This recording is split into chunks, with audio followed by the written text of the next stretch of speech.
Hello, everybody. Today we're going to talk about how to end your talk with power, how to do strong closings. So, first off, to consider everything that you've done so far, to give it a proper goodbye and a proper send off to your talk. So, these are here are a few recommendations on what to do and what not to do. So, let's begin with that. Let's begin with things that you shouldn't do and ways that you should not end your talk. One thing is that try to avoid small talk, especially at the end of your talk. Like I have nothing else to do. I have nothing else to say. Rather, my time is up. So thank you. That's not the way to go. If you're doing a good topic, a proper idea, a new thought that you want to bring into people's lives. So don't say that. Don't say, well, that's my time, so I'll wrap it up now. That's a bad idea. This means that you have more to say, but you didn't say it because you didn't plan it out, and that's pretty much very disrespectful in my opinion. I didn't prepare correctly. I didn't prepare with a watch, with a timer, and I didn't take the time to actually think about this. So don't do that. Don't do the farewell to everybody in your team. Finally, I'd like to thank my team, George, Mary, Peter, and so forth and so on. This is not an award show, and you're not receiving, a Grammy or an Oscar or anything like that. That's not the way to go. You know, one thing is that your team members in this particular instance, they are important, but in this particular instance, they're not more important than the message or than the idea that you're giving your audience. They're not. So that there's a time and place for that, and this is not. This is neither. So think about that. Now, don't go into the ideas of things that everybody says. Let's dream together. Let's be the change we want to see in the world. That's a big cliche, and they just don't work anymore. So be careful with that. Don't go with that. If you do this, it means that you probably didn't prepare anything, and you're saying something just off the bat. So be careful with that. And you know, this is another one. Don't have something else do what you're supposed to do. So I'll close with this video that summarizes my points. Don't close with a video. You need to close with you. You are the center of attention, and people need to focus on you, not on some video. So be careful with that, and don't do that. It's completely against everything that you've done so far. Now, uh, considering these things that you shouldn't do, here are a few suggestions of what you can do. Here are 7 ways that you can end your talk in a good way, or in a big way, rather. So the first thing is that and I apologize, this is going to be a lot of text, but it's going to illustrate the point, and the point is the things that you have to say at the end.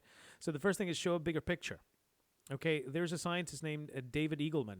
He showed what could happen to the brain if we input certain information through electrical impulses.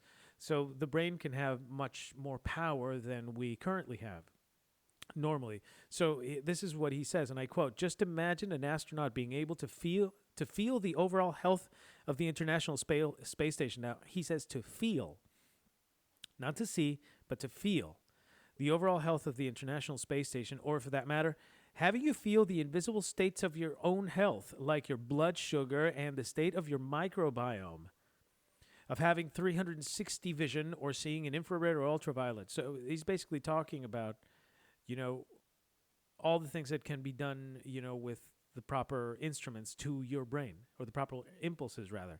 And so he paints this big picture of his talk, and he leaves you with that. That leaves you with a lot of thinking. That's a strong closing right there. The second option is a call to action. Tell people to do something. If you're giving a powerful idea, invite your audience to act on it or to do it as well. There's a professor from Harvard named Amy Cuddy. She concluded her talk by inviting the audience to try it on their own lives and pass it to others. I apologize for the misspell right here. It's lives, not loves. Or loves if you want to. It's okay. She says, give it away. Share it with people, because the people who can use it the most are the ones with no resources and no technology and no status and no power. Give it to them because they can do it in private.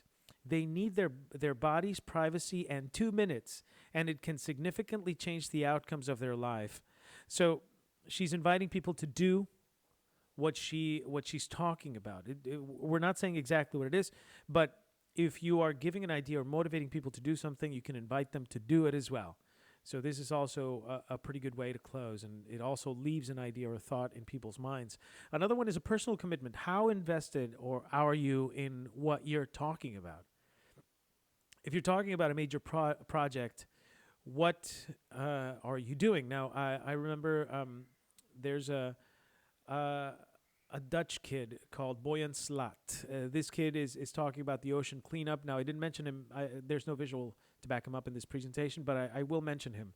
He talks about the ocean cleanup and how this project is actually how he's motivated to clean the oceans because there's so much pollution.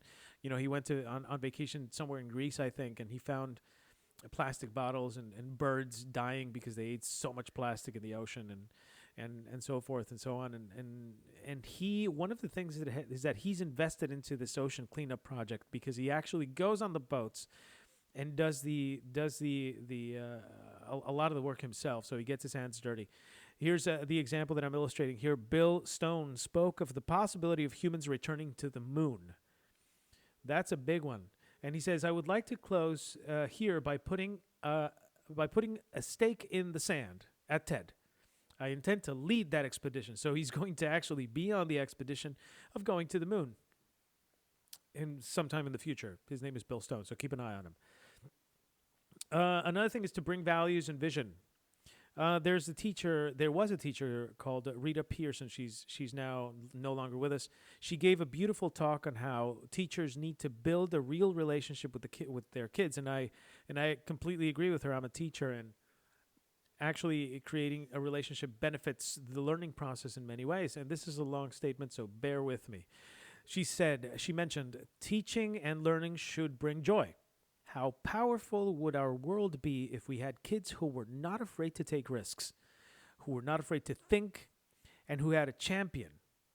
Every child deserves a champion, an adult who will never give up on them, who understands the power of connection and insists that they become the best that they can possibly be. Is this job tough? You betcha. Oh, God, you betcha. But it is not impossible. We can do this. We're educators. We're born to make a difference. Then she closes by just simply saying, thank you so much. So this is a beautiful statement right there. Another one is a satisfying encapsulation, just, about everything that you've talked so far. Amanda Palmer challenged the music industry.